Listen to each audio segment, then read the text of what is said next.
So today, we're going to dive into an idea that's both incredibly ancient and honestly a massive challenge. It's called the covenant of perfect love, and it really pushes the boundaries of what we think is even possible. And I want to start with a question that just cuts right to the heart of it all. Seriously, think about this. Is it actually possible to love your enemies? I don't mean just, put up with them or ignore them. I mean to genuinely love them. It sounds like a radical idea, right? Well, to even begin to understand it, we have to go way back. To really get this challenge, our journey has to start with a very old promise.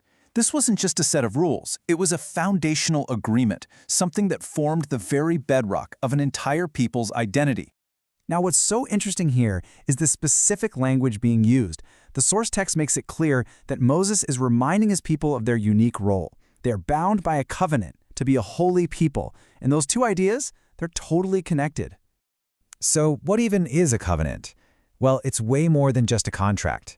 Think of it as a sacred promise that builds and defines a special relationship. It's about belonging, having a purpose, a shared identity.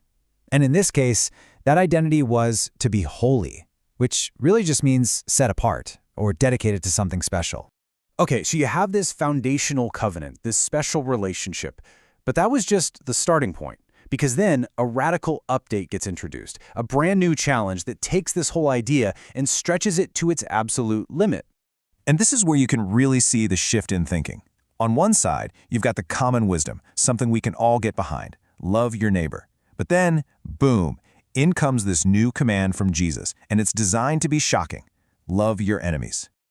So the crucial thing to get here is that this isn't some friendly suggestion. It's presented as a totally new standard for what it means to be part of that holy covenant. The bar for what love is gets raised way up, from the people who are familiar and comfortable to the people who are profoundly difficult. And yeah, uncomfortable. This new, higher standard all leads to one of the most demanding and, honestly, most misunderstood phrases out there. It's a call to perfection. But what does that word perfect actually mean here? Just listen to that. The call isn't just to be good or to be kind or even just to be a little better than you were yesterday. No, the command is to be perfect as God is. It just sounds impossible. And you know what? If perfect means flawless, then yeah, it absolutely is. But here's the twist. This is the key that unlocks the entire idea. The source helps us see that the original meaning of perfect in this context isn't about being without any errors. It actually means to be complete, to be whole or mature. So a perfect or complete love is a love that covers everything. It's an all-encompassing love that doesn't pick and choose. Just like God's mercy is for everyone, the call is for our love to become whole by extending that exact same mercy to everyone, no exceptions, friend and enemy alike. Okay, so we've got this huge, kind of overwhelming goal. But how do you even begin to practice that? Well, the source material actually connects this challenge to a specific time and a specific path to get there. This is where the season of Lent comes in. It's framed as a kind of spiritual training ground.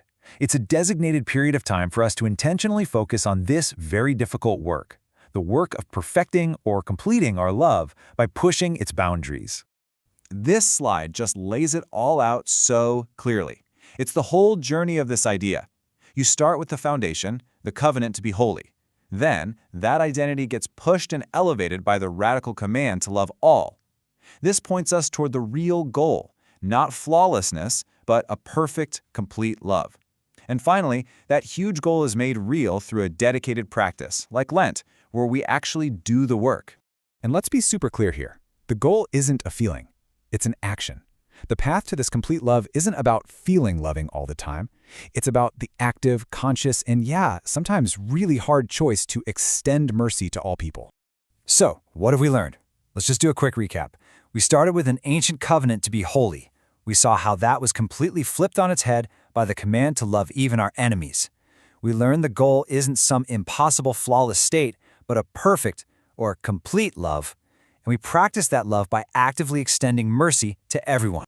Which brings us right back to where we started, but maybe with a new perspective. That command to love our enemies can feel massive, just overwhelming.